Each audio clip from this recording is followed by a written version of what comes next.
ए जीव, मंदिर में जब तुम जाते हो, प्रार्थना करते हो ना, त्वमेव माता च पिता त्वमेव, हे भगवान आप ही मेरी माँ है, आप ही मेरे पिता हैं। किंतु ये भाव क्या तुम्हारे अंतःकरण में है कि भगवान ही मेरे पिता हैं?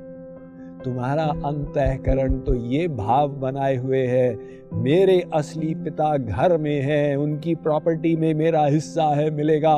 भगवान के तो कभी दर्शन नहीं किए, पिता होंगे लेकिन 2%। भगवान कहते हैं, ए जीव, मैं प्रतीक्षा कर रहा हूं कि तू मेरी शरण में आ जा।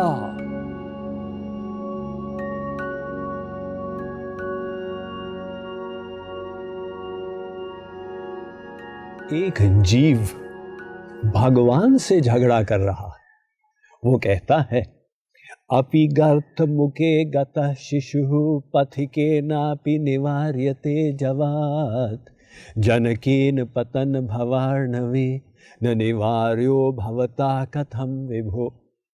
वो कहता है, महाराज, संसार में यदि कोई राहगीर कहीं से निकल रहा हो और गड्ढे में एक नवजात शिशु को विलाप करते हुए पाए, उसको दया आ जाती, जाके बच्चे को उठाता है, चुप कराता है, भोजन कराता है, उसके माता पिता का पता लगाता है। एवं माता पिता को यदि नहीं खोज पाया तो जाके अनाथालय में, पुलिस में जाके और जमा कर देता। किंतु कोई भी मनुष्य इतना निष्ठुर, निर्दयी नहीं होता कि उस अबोध बच्चे को वापस गड्ढे में फेंक दे, जाओ मरो। महाराज, इतनी दया संसारी मनुष्य में भी होती है। भगवान ने कहा, हाँ बिल्कुल ठीक, लेकिन जीव तुम कहना क्या चाहते हो? अब जीव ने अपने मंतव्य को व्यक्त किया। महाराज, हम भी आपके अबोध शिशु हैं। आपने वेद में बताया, अमृतस्य वै पुत्रा, समस्त जीव मेरी ही संतानें हैं। और महाराज, हम इस भवाटवी में गिरे हुए त्राही त्राही कर रहे, दर दर की ठोकर खा रहे। आप हमारे पिता, हमारी दुर्दशा से परिचित, हमको निहार रहे, किंतु आपको दया नहीं आ रही। महाराज, आप कैसे पिता हैं? आपकी तो बड़ी बड़ी उपाधियां हैं संसार में, अकारण करुणा वरुणालय, दीन बंधु पतित पावन बिनु हेतु स्नेही। इन उपाधियों के अनुरूप आपने कृपा क्यों नहीं की? महाराज, आपकी तो एक कृपा कटाक्ष से ही हमारी माया निवृत्ति हो जाए। और महाराज, मुझे दोष मत दीजिए। हे जीव, तुम मेरे द्वार पर नहीं आए, तुम आ जाओ तो मैं कृपा कर दूंगा। महाराज, मैं आपके द्वार के मार्ग को ही नहीं जानता। मैं एडमिट करता हूं, मैं अज्ञानी हूं, किंतु आप तो सर्वज्ञ है ना, अखंड ज्ञानात्मक। इसलिए अब बहाना मत बनाइए, जल्दी जल्दी कृपा कर दीजिए। ये जीव ने भगवान पर मुकदमा दायर किया। भगवान अब उसका उत्तर देने जा रहे हैं। वे कहते हैं, ए जीव, छोटा मुंह बड़ी बात, तूने इतनी बड़ी बात कह दी कि मैं निष्ठुर हूं। अरे, लोग मुझे संसार में दयालु कृपालु मानते, लेकिन मैं तुझसे एक प्रश्न करने जा रहा हूं। तूने इस आधार पर कृपा की याचना की कि हे भगवान, मैं आपका पुत्र हूं। मैं तुझसे प्रश्न करता हूं, क्या तू मुझे, भगवान को, अपना पिता मानता है? मंदिर में जब तुम जाते हो, प्रार्थना करते हो ना, त्वमेव माता च पिता त्वमेव, हे भगवान आप ही मेरी माँ है, आप ही मेरे पिता हैं। किंतु ये भाव क्या तुम्हारे अंतःकरण में है कि भगवान ही मेरे पिता हैं? कहाँ है? तुम्हारा अंतःकरण तो ये भाव बनाए हुए है, मेरे असली पिता घर में हैं, उनकी प्रॉपर्टी में मेरा हिस्सा है, मिलेगा। भगवान के तो कभी दर्शन नहीं किए, पिता होंगे लेकिन 2%। भगवान कहते हैं, ए जीव, मैं प्रतीक्षा कर रहा हूं कि तू मेरी शरण में आ जा। चैतन्य महाप्रभु ने कहा, तुम्हारा होंग यदि कहे एक बार, ए जीव एक बार कह दे, तुम ही मेरे हो। ही शब्द लगाना होगा, भी शब्द से काम नहीं चलेगा। तुम भी मेरे हो लेकिन संसार भी मेरा है। भगवान कहते हैं, देखो जब मैं कृपा करूंगा, मैं अपना अनंत दिव्य ज्ञान, दिव्य प्रेम, दिव्य आनंद सब कुछ प्रदान कर दूंगा। तो बदले में तुम्हें मुझे क्या देना होगा तुम जानते हो? महाराज ये तो जानते नहीं।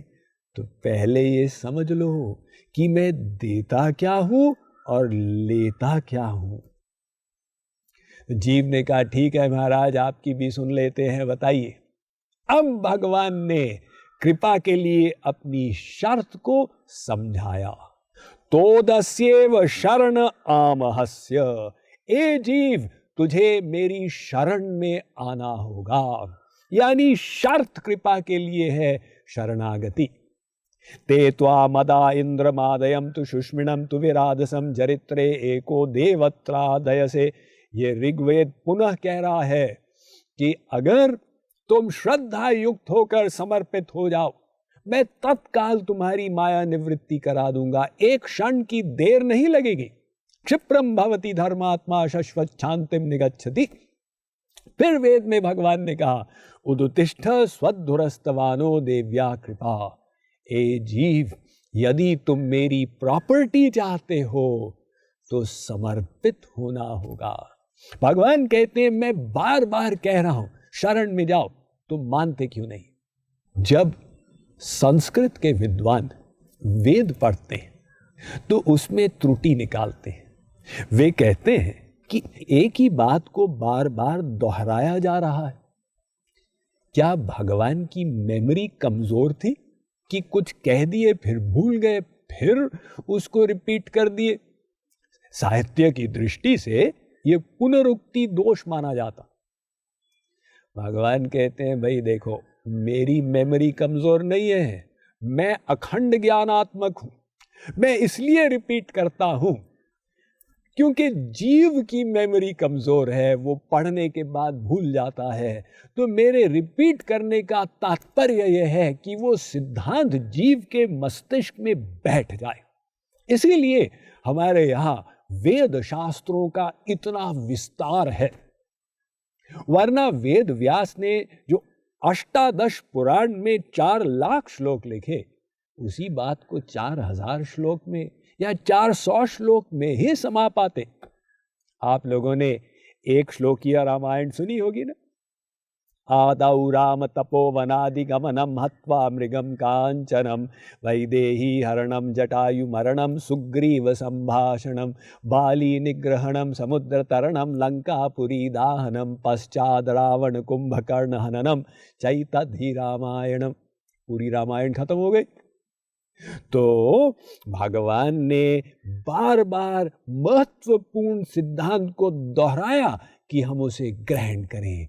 और यहां पर हम देख रहे हैं कि उन्होंने वेदों में कितनी बार ये उपदेश दिया कि जीव को शरणागत होना पड़ेगा। ये शरणागति जो वेद का प्रतिपादित सिद्धांत है, इस पर हम एक श्रृंखला आज से प्रारंभ करने जा रहे हैं। शरणागति का रहस्य, शरणागति की आवश्यकता क्या है, उससे प्राप्ति किस चीज की होती है, एवं शरणागति का उपाय क्या है, इन सब की चर्चा हम आगे आने वाले प्रवचनों में करेंगे।